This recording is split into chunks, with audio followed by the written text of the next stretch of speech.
সাবাস পুরুলিয়া। জঙ্গলমহলের রাজনীতিতে যে তলে তলে এত বড় একটা পলিটিক্যাল সুনামি তৈরি হচ্ছিল তা বোধহয় ঘুণাক্ষরেও টের পায়নি জেলা পরিষদের শীর্ষমহল। এক লহমায় যেন তাসের ঘরের মতো ভেঙে পড়ার মুখে পুরুলিয়া জেলা পরিষদের বর্তমান সমীকরণ।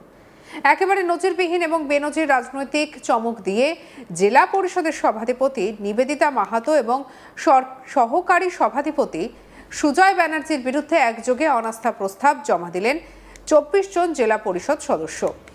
একেবারে কোমর বেঁধে কোটারি ভেঙে আইনি পথ ধরে যে কায়দায় এই অনাস্থা আনা হলো তাতে স্পষ্ট যে জঙ্গলমহলের লাল মাটিতে এখন কারোর পায়ের তলার শক্ত মাটি আর শক্ত নেই। পশ্চিমবঙ্গ পঞ্চায়েত আইন 1973-এর নিয়ম মেনে পশ্চিম মেদিনীপুর বিভাগের বিভাগীয় কমিশনের তথা নির্ধারিত কর্তৃপক্ষের কাছে পৃথক পৃথকভাবে এই দুটি অনাস্থা প্রস্তাব দাখিল করা হয়েছে। 24 জন সদস্যের এই এককাট্টা বিদ্রোহের পর এখন পুরুলিয়ায় প্রশাসনিক এবং রাজনৈতিক অলিন্দে একটাই প্রশ্ন, তাহলে কি নিবেদিতা মাহাতো এবং সুজয় ব্যানার্জির রাজপাটের অবসান স্রেফ সময়ের অপেক্ষা, নাকি পর্দার আড়ালে অন্য কোনো মহা খেলোয়াড় কলকাঠি নাড়ছেন? সাধারণত রাজনীতিতে সভাধিপতি বা সহকারী সভাধিপতির কোনো একজনের বিরুদ্ধে অসন্তোষ দেখা যায়, কিন্তু পুরুলিয়ায় এবারে খেলাটা একেবারে নিখুঁত ছকে। এক ঢিলে দুই পাখি মারার মতো করে সভাধিপতি এবং সহকারী সভাধিপতি দুজনের বিরুদ্ধে আলাদা আলাদা করে অনাস্থা ঠুকে দেওয়া হয়েছে। আইনি দিক থেকে এই অনাস্থা কতটা শক্তিশালী তা খতিয়ে দেখলেই বোঝা যাবে যে বিদ্রোহীরা কতটা হোমওয়ার্ক করে মাঠে নেমেছেন। পশ্চিমবঙ্গের পঞ্চায়েত আইন 1973 অনুযায়ী জেলা পরিষদের মোট সদস্য সংখ্যার অন্তত 1/3 সমর্থন প্রয়োজন হয় যে কোনো পদাধিকারীকে সরানোর প্রস্তাব আনতে গেলে। পুরুলিয়ার ক্ষেত্রে এই 24 জন সদস্যের সই সংবলিত চিঠি সেই শর্ত খুব সহজেই পার করে গিয়েছে। বিভাগীয় কমিশনারের দপ্তরে জমা পড়া সেই অনাস্থা প্রস্তাবে পরিষ্কার করে লিখে দেওয়া হয়েছে যে বর্তমান জেলা পরিষদ সদস্যের 1/3 বেশি মানুষ এই অনাস্থাকে পূর্ণ সমর্থন করছেন এবং তারা এই বর্তমান নেতৃত্বের উপরে আর ভরসা রাখতে পারছেন না।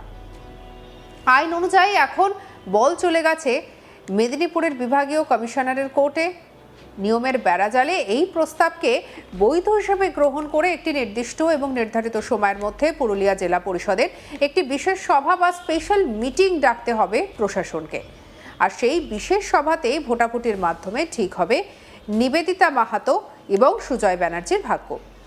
বিদ্রোহীদের দাবি শুধু আলোচনা নয়, আইন মেনে দ্রুত ভোটাভুটি করে এই দুজনকে পদ থেকে অপসারণের জন্য সমস্ত প্রয়োজনীয় প্রশাসনিক ব্যবস্থা নিতে হবে।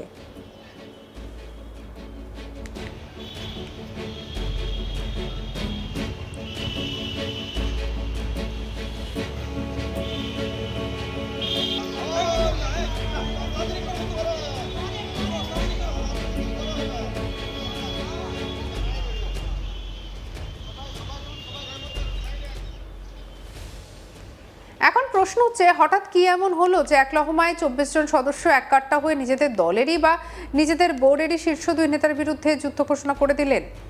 পুরুলিয়ায় রাজনৈতিক মহলে কান পাতলে যে কারণগুলো উঠে আসছে তা অত্যন্ত চাঞ্চল্যকর।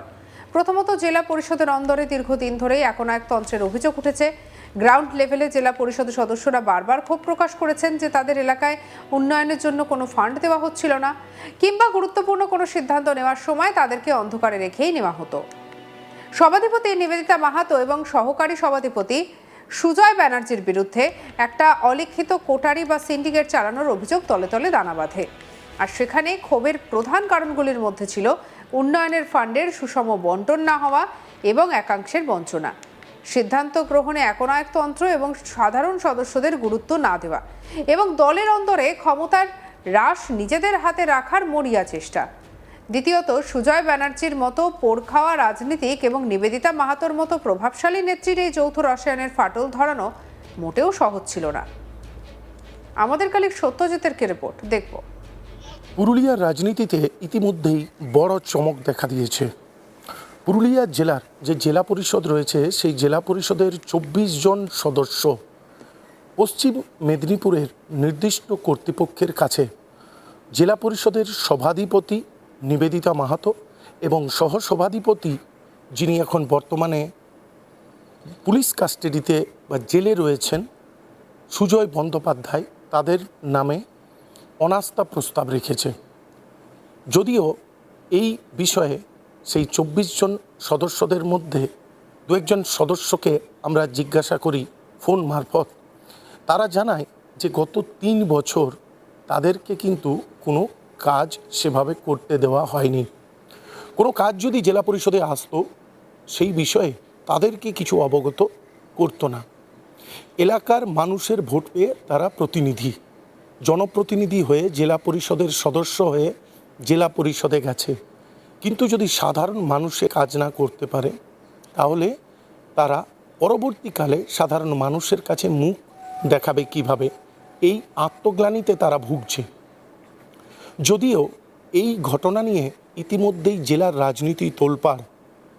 বর্তমানে পুরুলিয়া জেলার যে সহসভাধিপতি রয়েছে সুজয় বন্দ্যোপাধ্যায়, তিনি একাধিক মামলায় পুরুলিয়া জেলার পুঞ্চা থানার পুলিশের হাতে গ্রেপ্তার হয়েছে। প্রথমে একদিনের তাকে পুলিশি হেফাজত এবং তারপর তাকে আদালতে পেশ করলে আবার 4 দিন। ইতিমধ্যে তিনি জেলে রয়েছেন, পুলিশের কাস্টাডিতে রয়েছেন। আর সেই সময় সহসভাধিপতি এবং সভাধিপতির বিরুদ্ধে অনাস্থা প্রস্তাব কোনো একভাবে রাজনৈতিক উত্তাল পরিবেশ শুরু করেছে। যদিও এ বিষয়ে এখনো পর্যন্ত জেলার যিনি সভাধিপতি রয়েছেন নিবেদিতা মাহাতো, তার কাছ থেকে সঠিক কোনো প্রত্যুত্তর পাওয়া যায়নি। তিনি এখনো পর্যন্ত সংবাদ মাধ্যমের কাছে কোনো খোলাসা করে বলেননি। কিন্তু এই ঘটনার জেরে রাজনৈতিক তোলপাড় ইতিমধ্যেই জেলায় শুরু হয়েছে। পুরুলিয়া জেলার যে জেলা পরিষদ রয়েছে সেই জেলা পরিষদে সম্প্রতি যে সরকারের পরিবর্তন হয়েছে তারপর থেকে একভাবে বলা যেতে পারে কাজকর্ম থমকেই রয়েছে। কারণ জেলা পরিষদের যে সদস্য তাদেরকে সঠিক মতো জেলা পরিষদ ভবনে যেতে আসতে দেখতে পাওয়া যায় না, এমনটাই বিরোধীদের বক্তব্য। আর তারপরেই সুজয় বন্দ্যোপাধ্যায় অর্থাৎ সহকারী সভাধিপতির জেলযাত্রা, গ্রেপ্তারি, এবং গ্রেপ্তারির কয়েকদিন পরেই কিন্তু দেখা যাচ্ছে এই ধরনের তাদের বিরুদ্ধে অনাস্থা। যদিও অনেক রাজনৈতিক মহলের দাবি এই যে জেলযাত্রা ঘটছে এই ঘটনাকে কেন্দ্র করে দায় সারা করতেই এই অনাস্থা প্রস্তাব আনা হয়েছে। যদিও বা সদস্যদের দাবি তাদেরকে দীর্ঘদিন ধরে কাজ করতে দেওয়া হয়নি। তাই অনেক রাজনৈতিক মতবিরোধ রয়েছে এই সভাধিপতি ও সহসভাধিপতিদের সাথে সদস্যদের। যদিও বা এখন জেলার যেটা জেলার বিধানসভা বলা যায় জেলা পরিষদ, সেখানে এ মতো অবস্থায় এই ধরনের যদি সিচুয়েশন কন্টিনিউ হতে থাকে তাহলে কিন্তু জেলা পরিষদের সাথে পঞ্চায়েত সমিতির সাথে প্রত্যেকটি পঞ্চায়েত যুক্ত রয়েছে। এই জেলা পরিষদ থেকে যে সকল উন্নয়নমূলক কাজকর্মগুলি হয় সেই কাজকর্মগুলি ইতিমধ্যেই কিন্তু থমকে গেছে এবং আগামী দিনেও জেলা পরিষদের কাজকর্ম থেকে বঞ্চিত থাকবে সাধারণ মানুষ, এমনটাই রাজনৈতিক মহলের দাবি। সঙ্গে রাখুন আজ তাক বাংলাকে সাবস্ক্রাইব করতে ভুলবেন না।